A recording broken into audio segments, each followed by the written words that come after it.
December 25 എന്നാൽ Christmas മാത്രമല്ല, ലോകത്തെ മാറ്റിമറിച്ച ഒരു അസാമാന്യ പ്രതിഭയുടെ ജന്മദിനം കൂടെയാണ്. Happy birthday sir Isaac Newton. ഫിസിക്സിലും ആസ്ട്രോണമിയിലും മാത്തമാറ്റിക്സിലും ഒക്കെയായി അദ്ദേഹം നൽകിയ ഒരു 10 കോൺട്രിബ്യൂഷൻസ് പറയുക. 1. കാൽക്കുലസ്.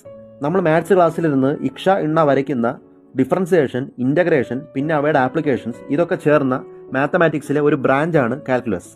ഇത് വികസിപ്പിച്ചതിൻ്റെ ക്രെഡിറ്റ് ഐസക് ന്യൂട്ടൺ, ഗോഡ്ഫ്രൈഡ് ലെബിനിസ് എന്നീ 2 സയൻറ്റിസ്റ്റുകൾക്കുള്ളതാണ്.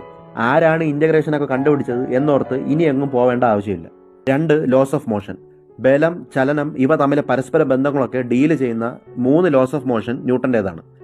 Universal law of gravitation. മാസുള്ള വസ്തുക്കൾക്കിടയിലുള്ള ഗുരുത്വാകർഷണം അഥവാ ഗ്രാവിറ്റേഷണൽ ഫോഴ്സിൻ്റെ ഫോർമുല, ഇതുമായിട്ട് ബന്ധപ്പെട്ട ഗ്രഹങ്ങളുടെയും മറ്റ് സ്പേസ് ഒബ്ജക്റ്റുകളുടെയും സഞ്ചാരപാതയുമായി ബന്ധപ്പെട്ട കണ്ടുപിടുത്തങ്ങൾ, ഇതൊക്കെ ഗ്രാവിറ്റേഷൻ ലോയുടെ ഫലമാണ്.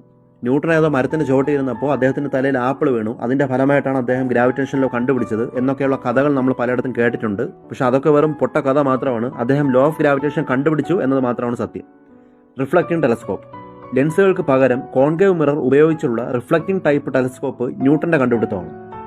കൂടുതൽ ഷാർപ്പായ ഇമേജ് കിട്ടുന്നു, ക്രൊമാറ്റിക് അബ്രേഷൻ പോലുള്ള ഫോൾട്ടുകൾ ഉണ്ടാവുന്നില്ല, നിർമ്മിക്കാൻ വളരെ എളുപ്പമാണ്, കോസ്റ്റ്ലി അല്ല. ഇതൊക്കെയാണ് ഇതിൻ്റെ ഗുണം. Theory of light, Newton's colour wheel. സൺലൈറ്റിനെ പ്രിസത്തിൽ കൂടെ കടത്തിവിട്ട് റെയിൻബോ കിട്ടുന്നതും 7 കളറുകൾ ചേർന്ന് വെള്ള നിറമാകുന്ന കറങ്ങുന്ന വീലും ഒക്കെ ന്യൂട്ടന്റെ സംഭാവനയാണ്. ഇതുമായിട്ടൊക്കെ ബന്ധപ്പെടുത്തിയാണ് Isaac Newton theory of light and colour propose ചെയ്യുന്നത്. പ്രകാശത്തിന്റെ പാർട്ടിക്കിൾ തിയറിയും ന്യൂട്ടന്റെ മറ്റൊരു സംഭാവനയാണ്. Speed of sound. ശബ്ദം ഒരു ഐസോതെർമൽ പ്രോസസ്സാണെന്ന് തെറ്റിദ്ധരിച്ച് ന്യൂട്ടൺ സൗണ്ടിന്റെ സ്പീഡ് ഏകദേശം 298 മീറ്റർ പെർ സെക്കൻഡ് ആണെന്ന് കണക്കാക്കി. ഇതും വാസ്തവത്തിൽ അദ്ദേഹത്തിന്റെ തെറ്റായിട്ടുള്ള മറ്റൊരു കണ്ടുപിടുത്തമാണ്. Newtonian fluids. ഫ്ലൂയിഡുകളുടെ വിസ്കോസിറ്റിയുമായി ബന്ധപ്പെടുത്തി ന്യൂട്ടൺ ആവിഷ്കരിച്ച ഫോർമുല. ഈ തിയറി അനുസരിക്കുന്ന ഫ്ലൂയിഡുകളെ ന്യൂട്ടോണിയൻ ഫ്ലൂയിഡുകൾ എന്നും പറയാറുണ്ട്. Law of cooling. ടെമ്പറേച്ചറിലുള്ള വ്യത്യാസവും വസ്തുക്കൾ കൂളാവുന്ന റേറ്റും പ്രപ്പോർഷനിലാണെന്നുള്ള ന്യൂട്ടന്റെ ലോയാണ് ലോ ഓഫ് കൂളിംഗ്. ഹീറ്റ് ട്രാൻസ്ഫറുമായിട്ട് ബന്ധപ്പെട്ട് ഇതിന് വലിയ പ്രാധാന്യമുണ്ട്. ആൽക്കമി.